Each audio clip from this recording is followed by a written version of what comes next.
অত্যন্ত দুঃখের সাথে জানাচ্ছি যে সরকারের টেলিকমিউনিকেশন অথরিটির নির্দেশে এখন থেকে চ্যানেল ওয়ানের সম্প্রচার বন্ধ করে দিতে হচ্ছে। এজন্য চ্যানেল ওয়ানের সকল দর্শক, কেবল অপারেটর, কলাকুশলী ও বিজ্ঞাপনদাতার কাছে আমরা আন্তরিকভাবে দুঃখিত। আশা করি আপনাদের ভালোবাসা ও সহযোগিতায় আমরা আবারও ফিরে আসব।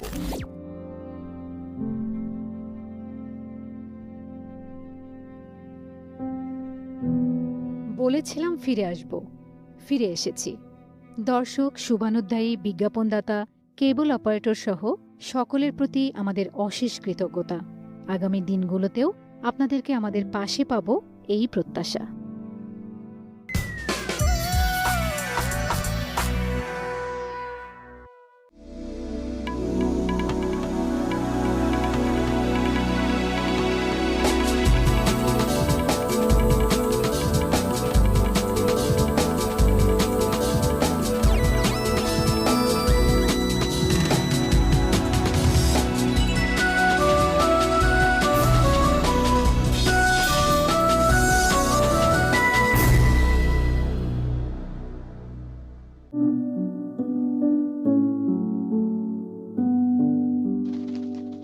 জানার অধিকার আছে সবারই, এবং তা অবশ্যই সঠিক তথ্য।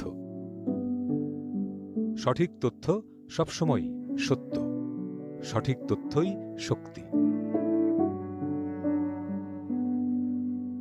তথ্য শুধু সংবাদ নয়, তথ্য অনুভূতি।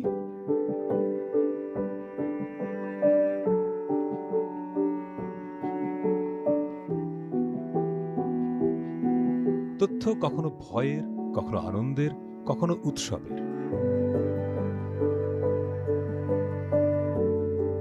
তথ্য কখনো সংযোগের, কখনো পরিবর্তনের, কখনো বা সঠিক সিদ্ধান্তের।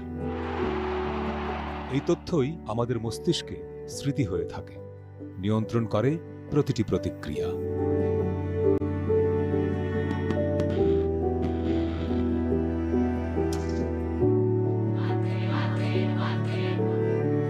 একবার ভাবুন তো, তথ্য ছাড়া পৃথিবীটা কেমন?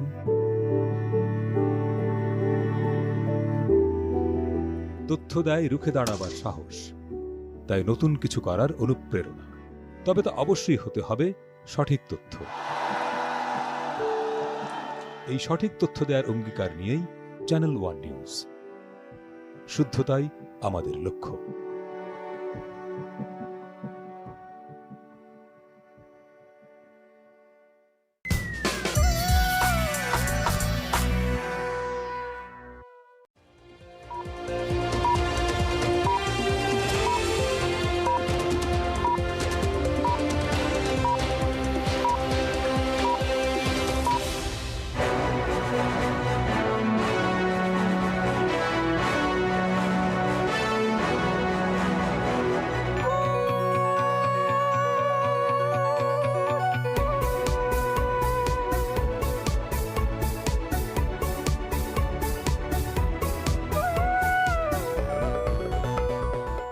নতুন পরিচয়, নতুন অঙ্গীকারে ফিরল চ্যানেল ওয়ান।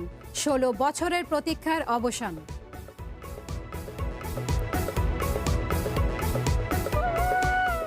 ময়লা পুড়িয়ে বিদ্যুৎ বানাতে ঢাকা উত্তর সিটির গণবিরোধী চুক্তি, চায়না কোম্পানি পাবে দায়মুক্তি।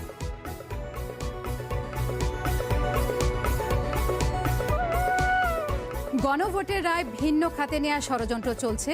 যশোরে খাল পুনঃখনন অনুষ্ঠানে প্রধানমন্ত্রী।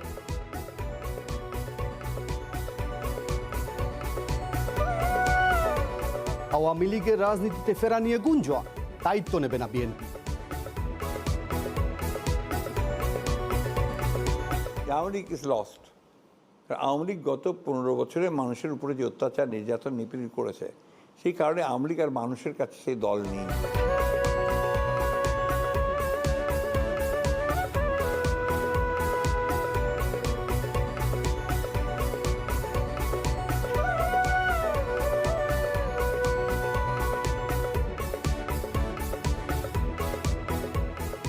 শুভেচ্ছা এবং আমন্ত্রণ সন্ধ্যার বুলেটিনে। সঙ্গে আছে আমি মীর হাসান এবং আমি ফারহানা নিশো। শুনছিলেন শিরোনাম, এবারে বিস্তারিত। কথা ছিল ফিরে আসব, ফিরে এসেছি। দীর্ঘ ১৬ বছরের প্রতীক্ষার অবসান ঘটিয়ে ফিরে এসেছে চ্যানেল ওয়ান। ২০১০ সালের যেই দিনে বন্ধ করে দেওয়া হয়েছিল, ঠিক সেই দিনেই ফিরে এলো এই স্যাটেলাইট চ্যানেল। তবে এবার নতুন পরিচয়ে ২৪ ঘন্টার সংবাদ চ্যানেল হিসেবে। এই ফিরে আসার পথ মোটেও মসৃণ ছিল না। সবার অক্লান্ত প্রচেষ্টা, শ্রম আর ঘামে, ভালোবাসার বুননে ঠিক ফিনিক্স পাখির মতোই ছাই ভস্য থেকে পুনর্জন্ম হলো চ্যানেল ওয়ানের।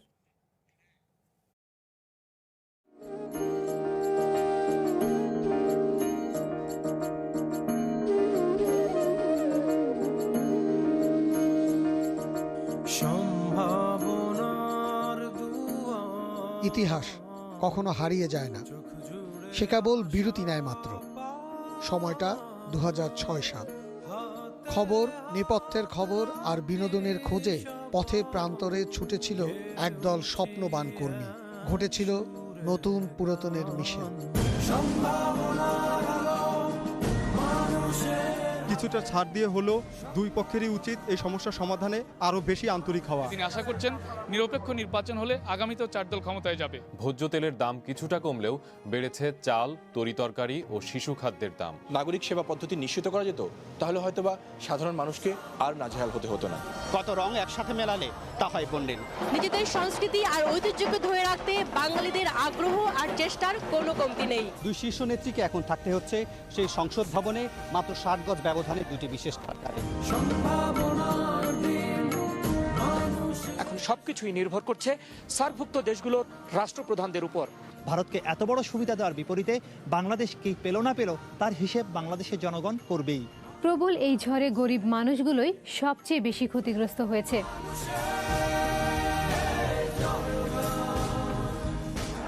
জীবন জীবিকার তাগিদে তারা সৃষ্টিকর্তার উপর ভরসা করেই রয়ে গেছেন তাদের এই প্রিয় তীরে। বস্তুনিষ্ঠ খবর আর বৈচিত্র্যময় অনুষ্ঠানে জয় করেছিল লাখো কোটি দর্শকের মন। আমন্ত্রণ আপনাদের প্রত্যেককে আমাদের নিয়মিত আয়োজন নির্বাচিত খবরে।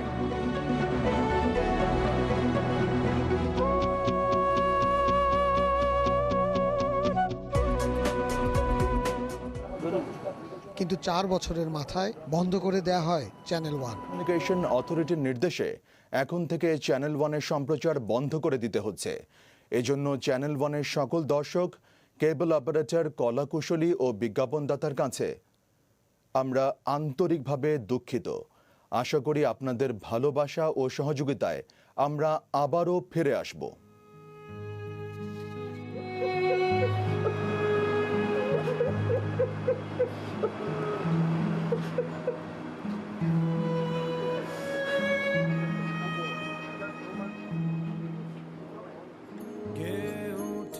ষোলো বছর আগেও আমরা ভাবিনি ফিরে আসার পথটি এত দীর্ঘ হবে। ইতিহাসের গতিপথ বড়ই অদ্ভুত। ২৪-এর গণ আন্দোলন শুধুমাত্র মানুষের অধিকারকে ফিরিয়ে দেয়নি, প্রাণ ফিরিয়েছে সত্য প্রকাশের সেই পুরনো সারথিকে। আবারও সেই চিরচেনা ভবনে আলো জ্বলেছে। আমরা ফিরেছি চ্যানেল ওয়ানের পুনর্যাত্রায়।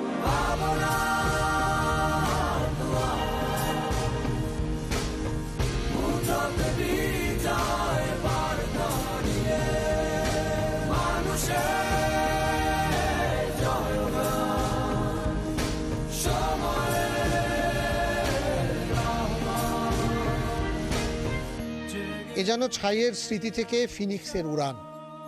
১৬ বছরের নীরবতা ভেঙে সগৌরবে ফিরে আসা, তবে এবারের ফেরা পূর্ণাঙ্গ সংবাদ মাধ্যম হিসেবে।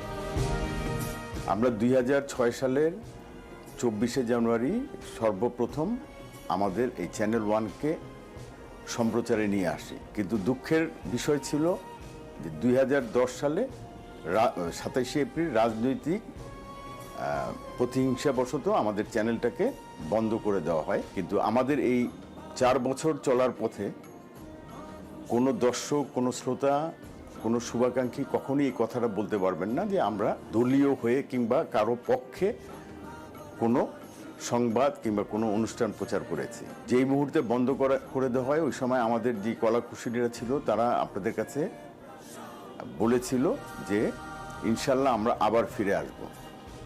ঠিক তারই ধারাবাহিকতায় আজকে দীর্ঘ ১৬ বছর সংগ্রামের পরে আবার আপনাদের সামনে চ্যানেল ওয়ানকে সম্প্রচারে নিয়ে আসলাম এবং আমরা আপনাদেরকে এতটুকু ওয়াদা করতে পারি যে আমরা পূর্বের মতো সত্যি বস্তুনিষ্ঠ এবং পক্ষপাত দুষ্ট না হয়ে সব ধরনের সংবাদ আপনাদের সামনে আমরা প্রচার করব। লড়াইটা এখন শুধু খবরের নয়, লড়াইটা বিশ্বাসযোগ্য বস্তুনিষ্ঠ খবরের, যে আস্থা বিশ্বাস ধসে গিয়েছিল গত 16 বছরে। এই মুহূর্তে বাংলাদেশের সংবাদ মাধ্যমের সবচেয়ে বড় সংকট হচ্ছে এর বিশ্বাসযোগ্যতা। অথচ সংবাদ মাধ্যমের সবচেয়ে বড় শর্ত বা বৈশিষ্ট্য হওয়া উচিত তার বিশ্বাসযোগ্যতা। বিশ্বাসযোগ্যতার জন্য দরকার হচ্ছে শুদ্ধতা। এই শুদ্ধতা তথ্য থেকে শুরু করে, ছবি থেকে শুরু করে, ভাষা থেকে শুরু করে, উচ্চারণ থেকে শুরু করে নীতি নৈতিকতা পর্যন্ত সব ক্ষেত্রে এই শুদ্ধতা নিশ্চিত করতে পারলেই মানসম্মত সাংবাদিকতা করা সম্ভব। আমরা সেই চেষ্টা করব এবং সেই চেষ্টার জন্যই আমরা আমাদের সংবাদের স্লোগান ঠিক করেছি, শুদ্ধতাই আমাদের লক্ষ্য। এবারও পুরনো মেধার সাথে যোগ হয়েছে নতুন প্রজন্মের তারুণ্য। দুয়ে মিলে চ্যানেল ওয়ান এবার আরও ক্ষুরোধার।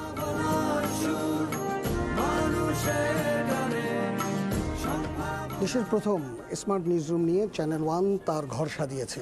এটি একটি সমন্বিত বার্তা কক্ষ, যেখানে আলাদা কোনো স্টুডিও নেই। পুরো বার্তা কক্ষটি একটি স্টুডিও, সাথে আছে তথ্য নির্ভর নান্দনিক গ্রাফিক্স এবং ঝকঝকে ছবির জন্য 4K রেজলিউশনের সম্প্রচার।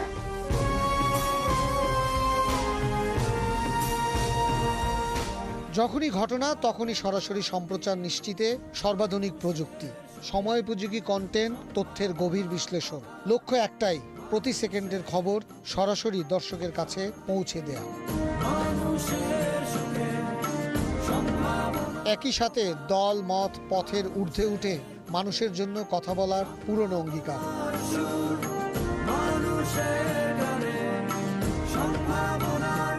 টেলিভিশন সেটের গণ্ডি পেরিয়ে চ্যানেল ওয়ান এবার হাজির হয়েছে মাল্টি প্ল্যাটফর্মে। ইউটিউব, ফেসবুক সহ ডিজিটাল জগতের প্রায় সকল মাধ্যমেই থাকছে চ্যানেল ওয়ানের নিরবিচ্ছিন্ন উপস্থিতি।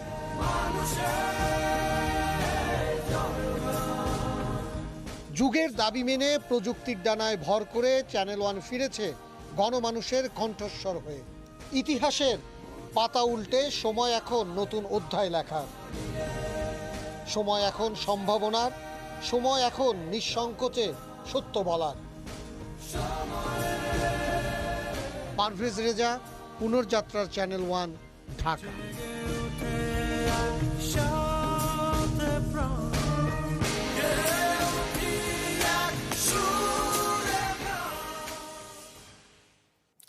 সিটি কর্পোরেশনের ময়লা পোড়া ধোঁয়ায় শুধু অসুস্থতা নয়, আমরা দেখছিলাম এই মুহূর্তটিকে ধারণ করতে, এই মুহূর্তটিকে উদযাপন করতে আমরা দেখছিলাম যে আমন্ত্রিত অতিথি, বিএনপি মহাসচিব, একসঙ্গে তিনি মন্ত্রী এবং তথ্যমন্ত্রী, আমন্ত্রিত অতিথিরা তারা উদযাপন করছিলেন ক্ষণটিকে। সেটাই। সন্ধ্যার বুলেটিনে একটা বিরতি নিচ্ছি, ফিরছি এখনই। হাম মোকাবেলায় বিশেষজ্ঞদের সুপারিশ আমলে নিচ্ছে না সরকার। রাজশাহী মেডিকেলে অর্ধশত শিশুর মৃত্যু নিয়ে রহস্য।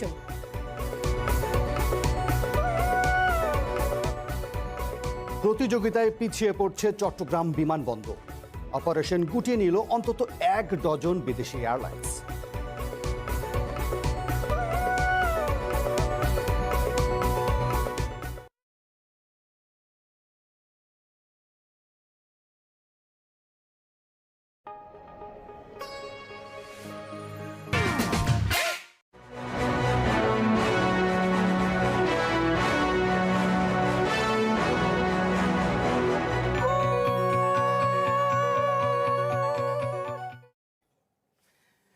আবারও স্বাগত সন্ধ্যার বুলেটিনে। যাচ্ছে অন্যান্য সংবাদে।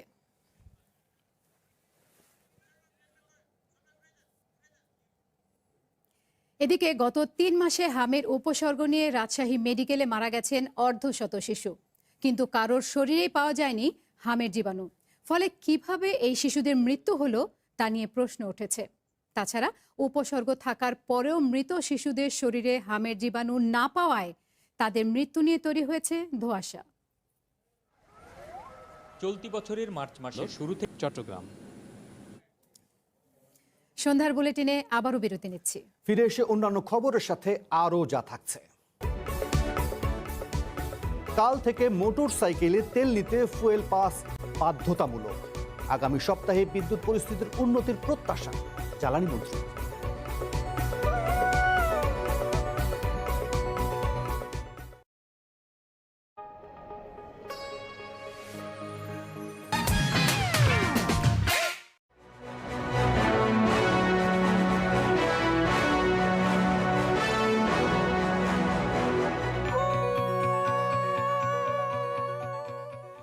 আবার আমন্ত্রণ সন্ধ্যার বুলেটিনে।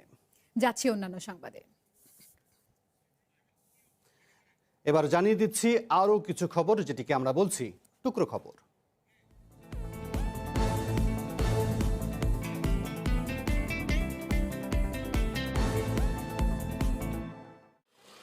এখনো পর্যন্ত ৩৭,০০০-এর বেশি ফ্যামিলি কার্ড বিতরণ করা হয়েছে বলে জানিয়েছেন অর্থমন্ত্রী। সচিবালয় মন্ত্রী জানান, প্রয়োজনে বরাদ্দ বাড়ানো হবে। ৩৭,০০০ উপরে দেওয়া হয়েছে। এখানে কোথায় কোথায় সমস্যাগুলো হয়েছে, ভুলগুলো কোথায় হয়েছে, কেউ বাদ গেছে কিনা, আবার কেউ ভুলে এখানে অন্তর্ভুক্ত হয়েছে কিনা, এই বিষয়গুলো এররগুলো আমরা অ্যাডজাস্ট করে আগামী দিনে এটা তো অব্যাহত চলতে থাকবে। গণমাধ্যমের স্বাধীনতা নিশ্চিতে বদ্ধপরিকর সরকার। সচিবালয়ে আমেরিকার রাষ্ট্রদূতের সাথে সৌজন্য সাক্ষাতে একথা জানান তথ্য ও সম্প্রচার মন্ত্রী। মার্কিন যুক্তরাষ্ট্রের মতো এরকম একটা প্রযুক্তিগতভাবে উন্নত একটা দেশ, এই নতুন ইকোসিস্টেমকে তারা কিভাবে ম্যানেজ করে, এ ব্যাপারে আমরা পারস্পরিকভাবে আমাদের কিভাবে সহযোগিতা বিনিময় করতে পারি, পলিসি সাপোর্ট থেকে শুরু করে টেকনোলজিক্যাল সাপোর্ট থেকে শুরু করে এইসব জায়গাগুলিতে ওদের অভিজ্ঞতাকে আমরা কাজে লাগাতে চাই। হাম ও উপসর্গ নিয়ে আরও ৫ শিশুর মৃত্যু, নতুন রোগী ১,৪৪৮ জন বলে জানিয়েছে স্বাস্থ্য অধিদপ্তর। এদিকে সারা দেশে শিশুদের দ্রুত হামের টিকা দেওয়ার নির্দেশ হাইকোর্টের। একই সাথে হামের টিকা দিতে ব্যর্থতায় গঠিত কমিটিকে প্রতিবেদন জমা দিতে বলেছেন আদালত। জামালপুরে ঝড়ে গাছ ভেঙে ঘরের উপর পড়লে চাপায় ২ মেয়ে সহ মায়ের মৃত্যু হয়। একই পরিবারের ৩ জনের মৃত্যুর তথ্য নিশ্চিত করেন মেলান্দহ থানার ভারপ্রাপ্ত কর্মকর্তা ওবায়দুর রহমান। আমেরিকার ফ্লোরিডায় নিহত বৃষ্টির বাড়িতে চর গোবিন্দপুর গ্রামে দেখা করতে যান মাদারীপুরের জেলা প্রশাসক ও সদর উপজেলা নির্বাহী কর্মকর্তা। দ্রুত বৃষ্টির মরদেহ উদ্ধার করে দেশে ফেরত আনার দাবি জানান স্বজনরা।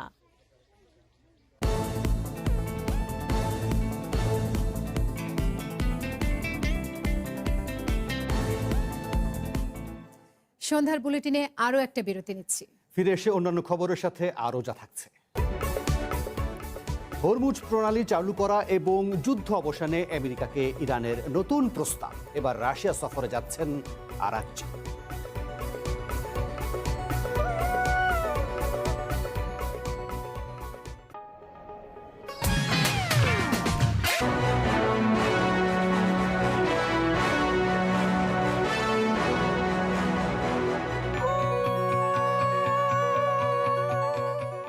আবারও স্বাগত সন্ধ্যার বুলেটিনে।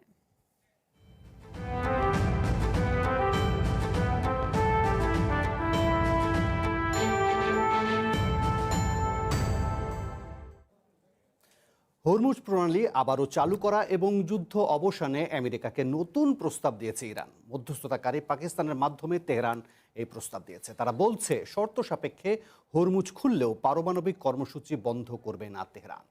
এদিকে ওমান ও পাকিস্তানের পর এবার রাশিয়া সফরে গেছেন ইরানের পররাষ্ট্রমন্ত্রী আব্বাস আরাকচি।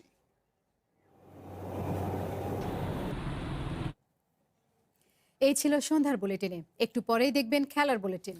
চ্যানেল ওয়ানের সাথে থাকুন, যুক্ত থাকুন আমাদের ফেসবুক পেজ এবং ইউটিউব চ্যানেলে। আপাতত শুভ সন্ধ্যা।